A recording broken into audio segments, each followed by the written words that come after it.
خب سلام، من هاشم هستم. این دومین قسمت از پادکست رادیوفیه. رادیوفی پادکستی خودمونیه که در هر قسمت از اون به مسائل، مطالب، نکات آموزشی و حواشی بازارهای مالی مثل فارکس، کریپتوکارنسی ها، بورس، دلار و طلا و هر جایی که بوی خوش پول در اون به مشام میرسه و ترس و تمریش دوونده میپردازیم. عالی میشه که همراهمون باشید.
چون هنوز تو قسمت‌های پایه‌ای و اولیه پادکست هستیم، میخواستم اول فونداسیون و پایه رو باز کنم. یکی از پایه ها میتونه بحث پوست در بازی باشه.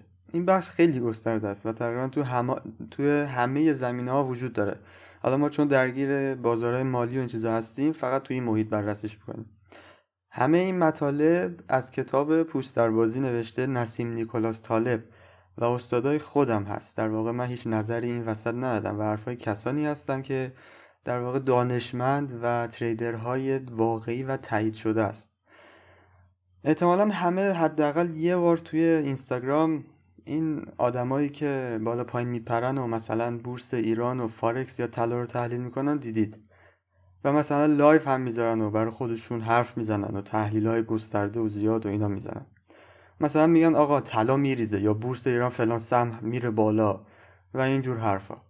بحث پوست دروازی این سوالو مطرح میکنه که آیا خود اون طرف ریسک توی اون بازار داره یا نه، و اگر داره و پاش وسطه تفکرش بیطرفه یا طرف داره، یعنی دوست داره قیمت بره بالا یا دوست داره بیاد پایین، بیطرفه یا طرفدار. پوست در بازی یعنی اینکه آقا ما پوستمون تو بازی باشه رسما، یعنی یه ریسک و پول واقعی این وسط باشیم و درگیر باشه پامون. یه میز پوکر رو فرض کنید که افراد نشستن دارن بازی میکنن با پول واقعی. یه سری افراد هم پشت سر اونا وایسادن نگاه میکنن و برای خودشون نظر میدن. اونی که داره بازی میکنه زمین تا آسمون مغز و روانش با اونی که از دور یا بالا داره نگاه میکنه و هیچ ریسکی هم نداره فرق میکنه طبیعتاً. توی این بازی یه سری‌ها خب دارن سود میکنن، یه سری‌ها دارن ضرر میکنن و یه سری هم فقط دارن نگاه میکنن. حرف و نظر کدوم یکی از این دسته افراد برای شما با ارزشه و بهش بها میدید؟ اونی که اصلا پوستی در بازی نداره و فقط داره نگاه میکنه، یا اونی که داره بازی میکنه و ضرر میکنه، یا اونی که داره سود میکنه؟ خب بدیهیه که ما سراغ اون کسی میریم که در گذشته سود کرده و داره میکنه که ازش چیزی یاد بگیریم و ببینیم واقعا چجوری سود کرده. حالا یه سوال پیش میاد، هدف چیه؟ مگه غیر از سود کردن ما کلا دور هم جمع شدیم که سود کنیم دیگه؟ خب اول باید یه معامله‌ای، یه عملی، یه تریدی انجام بشه تا سود و ضرری هم در کار باشه. اما نکته ریزش اینجاست که سود حاصل از ترید مهمه. یعنی نه اینکه بیایم یه چیزی بفروشیم تا سود کنیم. حالا بیشتر در موردش صحبت میکنیم. خب حالا هدف شد چی؟ هدف من ترید کردنه که به سود برسم. حرف کیو گوش بدم که بدونم حرفش وزن داره و حداقل خودش به حرفای خودش عمل میکنه و سود کرده، که بعدش بتونم برم پیشش و آموزش ببینم و یاد بگیرم. جواب این سوالم بدیهیه، اونی که پوستش تو بازیه و ثابت شده که سود کرده و میکنه. حالا فرض کنید مثلا یکی میاد میگه آقا طلا قراره بره بالا، یا یکی میاد میگه بورس میریزه. خب برو ببین خودش چی کار کرده. آیا خودش طلا خریده؟ خب اگر حرف خودش رو قبول داشته باشه طبیعتا به حرف خودش عمل میکنه دیگه، نه مگه از سود کردن بدش میاد؟ اینجاست که اون گند کلاهبردار میزنه بالا. حالا اینجا دو حالت پیش میاد. کسی که میگه خب من معامله نمی کنم، مثلا میگه آقا طلا میره بالا ولی من خودم نمیخرم و نخریدم. خب خیلی صادقانه داره میگه، ما با این فرد خب کاری نداریم، چون خودش داره عملا میگه من به حرف خودم اهمیت نمیدم و طبیعتا حرفش ارزشی هم نداره چون به عمل نمیشینه. این همون میرسه به همون بحثی که به عمل نمیشینه. یعنی چی؟ یعنی هیچ تریدی هم صورت نمیگیره و در واقع هیچ سود و ضرری هم وسط نیست. حالت دوم چیه؟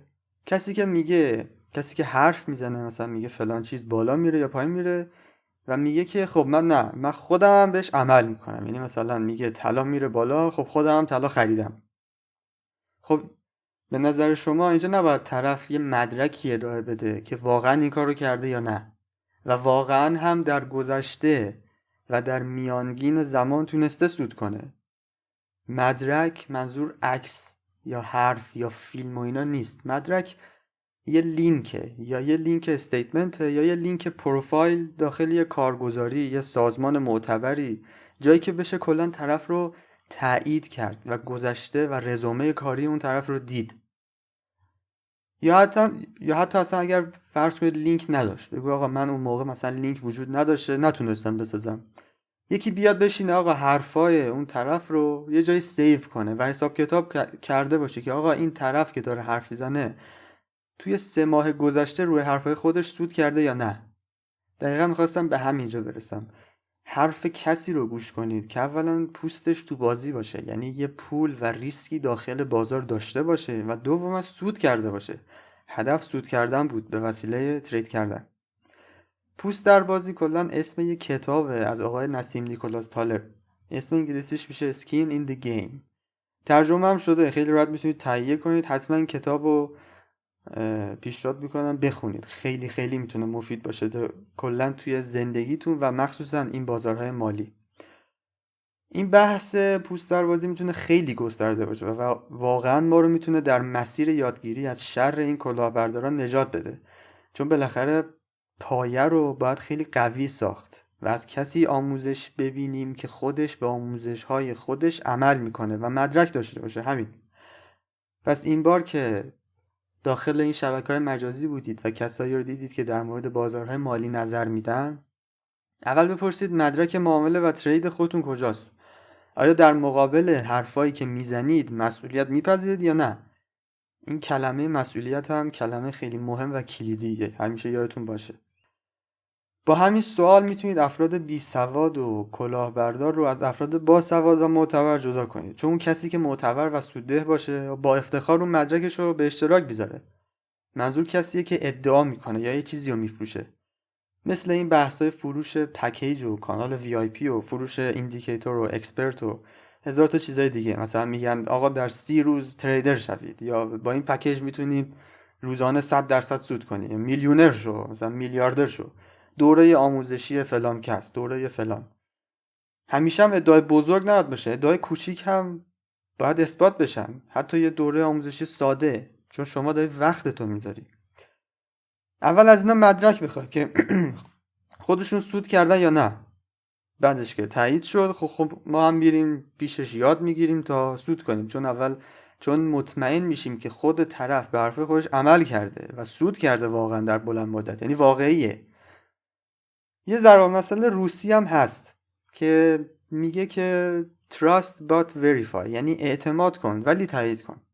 منتها توی دنیای کریپتوکارنسی و فارکس بعد از گذشت زمان این ضرب مثل یه تغییراتی کرده و اونم این بوده که گفتن که don't trust verify، یعنی اعتماد نکنید، تایید کنید. یه جور دیگه هم میشه گفت یعنی تا وقتی که تایید نکردی اعتماد نکن. خب برعکسش نه، یعنی اول اعتماد نکنی بعد تاییدش کنی، این به ریسکش نمیارزه. اول تایید کن بعد اعتماد کن. کلا ببینید ما داخل بازاری هستیم و محیطی هستیم که از طریق معامله یا همون ترید کردن میشه سود کرد، سود پایدار. این بحث فروش یه چیزی، چه مالی چه غیر مالی، که ما رو به اون سود برسونه یا حتی کمک کنه خیلی بحث مهمیه، اصلا نباید ساده ازش گذشت. ولی از اون طرف خیلی هم ساده است. یعنی فهمیدن و تشخیص این موضوع ساده است. مثل همون قضیه میمونه که طرف میگه بیاید بیل و کلنگ، من بیل و کلنگ میفروشم، برید اونجا رو بکنید طلاه. خب ما از کجا بفهمیم اونجایی که تو میگی طلاه، یا اصلا اگه واقعا طلاه چرا خودت نمیکنی؟ همین سوالاته که باعث میشه تفکر ما رو درست کنه. همه اینا باز برمیگرده به پوست دروازه. چون کسی که یه چیزی داره میفروشه که میگه شما با این چیز میتونید سود کنید، هیچ ریسکی رو متحمل نشده. یعنی پولی وسط نذاشته که مغز و روانش هم درگیر بشه، فقط حرف میزنه تا یه چیزی رو بفروشه، چه مالی چه غیر مالی. منظور غیر مالی چیه؟ یعنی وقت و انرژی، وقت و انگیزه شما. حتی مثلا دوره های آموزشی، شما اگه مثلا فرض کن یه دوره گرون رو رایگان به دست بیاری، خب یا اصلا خود دوره رایگان باشه، شما از کجا مطمئنی اون دوره، اون سازنده اون دوره سودده هست که وقت و انرژی خودتون رو بذارید پاش؟ چون که وقت از پول هم با ارزش تره. یه نوع دیگه هم از پوست در بازی داریم، اونم یه ریشه در روانشناسی داره. چجوری؟ اینکه بیایید فرض کنیم که بیت کوین یه رشد، مثلا بیت کوین یه رشد خوبی میکنه، بعد یکی میگه آقا نه این حبابه، یا مثلا بر اساس فلان و فلان این میریزه، و یه جوری با یه چیزی مثل اخبار یا فاندامنتال حرکت مخالف انتظار خودشون رو توجیه میکنن و میندازن گردن اون. خب اینجا ما باید احتمال این رو بدیم که خود طرف از این رشد جا مونده و داره با یک سری ابزارها مثلا تکنیکال یا فاندامنتال یک پوششی برای خواسته خودش میذاره. یعنی آقا یعنی ایشون بیت کوین نخریده و رفته بالا جا مونده، حالا دوست داره بیاد پایین تا خودش هم بخره، یا برعکسش طرف بیت کوین خریده و الان میگه آقا این بر اساس فلان فلان مثلا قرار رشد کنه میره بالا و اینا. این مشکل وقتی پیش میاد که ما ندونیم اون طرفی که این حرفو میزنه الان در بلند مدت خودش سود کرده یا نه. همون مدرک و پوست در بازی. همیشه سوال بپرسید، طرفتون رو سوال پیچ کنید، بپرسید چجوری، بپرسید چرا. یک دروغگو قطعاً یک جای خودش رو لو میده. فقط کافیه ما دقت و حافظه تاریخی داشته باشیم. اون کلمه کلیدی مسئولیت رو یادتونه؟ این مسئول بودن خیلی مهمه. یکی از برداشت هایی که میشه ازش کرد اینه که ما همه مسئول معامله و ترید های خودمونیم، چون این ماییم که دکمه سل یا دکمه بای رو زدیم، دکمه خرید و فروش. کسی ما رو مجبور به این کار نکرده.